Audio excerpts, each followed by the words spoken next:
News, दलित पीडित व शोषित जनतेचा खणखणीत आवाज। विटंबना झाली त्या घटनेचा पहिले निषेध करतो।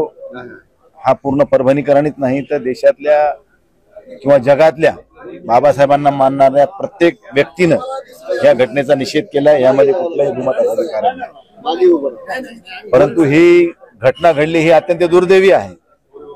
आता तो घटना करणारा कोण आहे, कसा आहे, हे आता तपासाचा भाग आहे। त्यामुळे हा गोष्टीचा तपास व्यवस्थित झाला पाहिजे की ज्यांनी घटना केली आहे त्यापेक्षा या घटनेच्या मागे कोणी आणखीन वेगळा आहे का हे बघणं काळाची गरज आहे। कारण असा एखादा माणूस येतो आणि डायरेक्ट संविधानाचीच तोडफोड करतो, असं कसं होऊ शकतं? रस्त्यामध्ये इतके अनेकांचे पुतळे आहेत, दुकानं आहेत, घरं आहेत, ऑटोवाला आहे, कारवाला आहे, हे आहे ते, कोणालाच काय म्हणत नाही, डायरेक्ट तिथंच कसा येतो, हा विषय महत्वाचा आहे। आणि त्यानंतर जी काही परिस्थिती उद्भवली रात्री नंतर सगळे जिल्हा प्रशासन, पोलीस प्रशासनाने येऊन, समाजातल्या लोकांनी येऊन या ठिकाणी बाबासाहेब आंबेडकरांच्या पुतळ्याला पुष्पहार अर्पण केला, सगळ्यांना शांततेचं आवाहन केलं। दुसऱ्या दिवशी बंदचं आवाहन स्वीकारलं, सगळ्या व्यापाऱ्यांनी बंदमध्ये सहभागी होण्याचं ठरवलं।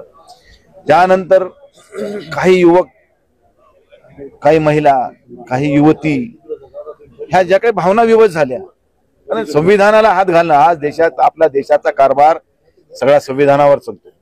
संविधान म्हणजे आपल्यासाठी, आम्ही जेव्हा लोकसभेमध्ये शपथ घेतो ते संविधानाला साक्षी ठेवून शपथ घेतो। त्या चेअरवर बसणारा प्रत्येक व्यक्ती संविधानाला धरून बसतो। त्या संविधानावर हात घालणं हा देशद्रोही असं एखाद्या वेळेस म्हणता येईल। आणि अशा ह्या देशद्रोही व्यक्तींना कठोर शासन झालं पाहिजे, ही भूमिका सर्वसामान्य जनतेची आहे आणि त्यातून उद्भवलेला हा प्रसंग होता।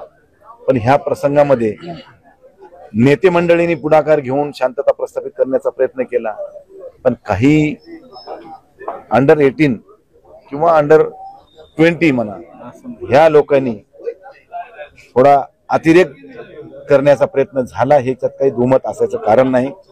नाहक काही व्यापाऱ्यांची दुकानं फुटली, काही लोकांच्या गाड्या फुटल्या, काही लोकांच्या मोटरसायकली जळाल्या व फुटल्या, काही लोकांच्या दुकानाची बोर्ड फुटली, ह्या लोकांचं मोठ्या प्रमाणात नुकसान झाले, काही लोकांना त्रास झाला। त्याच्याबद्दल मी या ठिकाणी जिल्ह्याचा खासदार म्हणून माफी मागतो।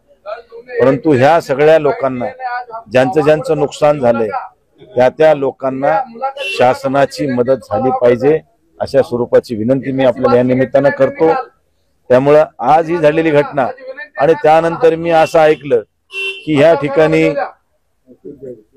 काही भारतीय जनता पार्टीच्या लोकप्रतिनिधींनी माझ्यावर सुद्धा गुन्हा दाखल करावा अशा स्वरूपाची मागणी केली। अशा स्वरूपाचं माझ्याकडे काही माहिती मिळाली। माझं म्हणणं एवढंच होतं की दुपारी बांगलादेश मधल्या हिंदूंना प्रोटेक्शन देण्याच्या संदर्भानं मोर्चा काढण्यात आला।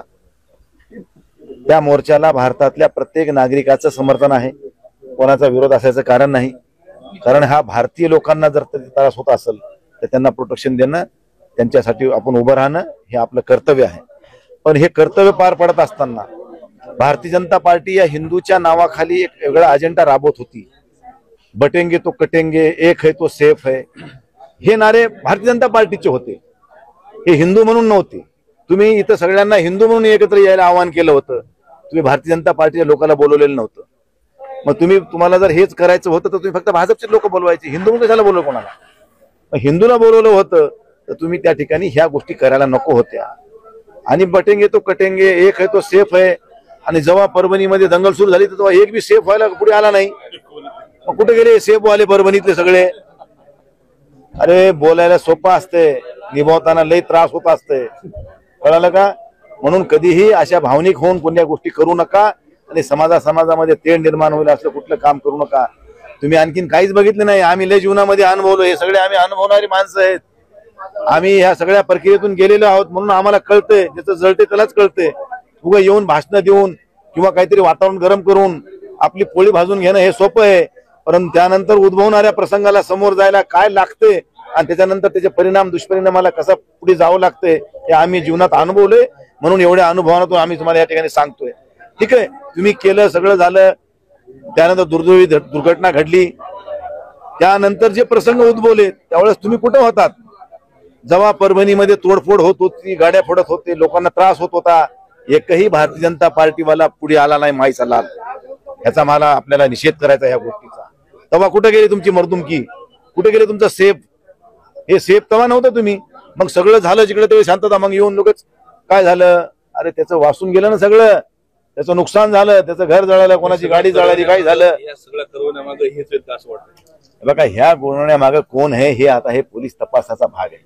हे मी कोणावर ॲलिगेशन केले नाहीत किंवा मी कोणावर ॲलिगेशन करणार नाही, परंतु हे घटना बाबासाहेबांच्या संविधानाची जी दुर्घटना घडली आहे, ज्याच्या त्यांनी तोडफोड करण्याचा प्रयत्न केला आहे, ह्याच्या मागे कोण आहे, ह्याचा बोलीचा धनी कोण, हा शोधणं आता ही काळाची गरज आहे.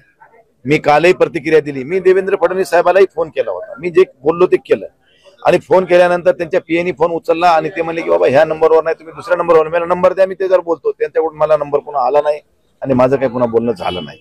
मी आज अमित शहांना देखील पत्र दिले की बाबा ह्या घटनेचा सखोल तपास झाला पाहिजे आणि जे कोणी दोषी असतील, मग ते कुठलाही असो, किती 30 मार्क असू द्या, त्याच्यावर कठोर शासन झालं पाहिजे आणि त्याला मध्ये तुरुंगात टाकून त्या ठिकाणी लोकांना न्याय दिला पाहिजे, अशा स्वरूपाची मागणी मी या ठिकाणी. पण माझ्यावरच गुन्हा दाखल करा. मी काय दिल्लीमध्ये मी काय दुर्घटना करायला होतो का, मी काय कशात भाग होता माझा काय, म्हणजे आता उगाचच कोणाचं तरी बघायचं. म्हणजे ह्यांना भारतीय जनता पार्टीवाल्याला नेमकं काय साध्य करायचंय हेच मला कळत नाही. भारतीय जनता पार्टीच्या एक जबाबदार लोकप्रतिनिधीनं आमच्यावर कारवाया करावं म्हणावं म्हणजे आता ही शोकांतिका आहे. बाकी जास्त बोलत नाही. शेवटचा प्रश्न की उद्धव ठाकरेंचे खासदार पंतप्रधान मोदींना भेटले अशी चर्चा सुरू आहे, काय तथ्य?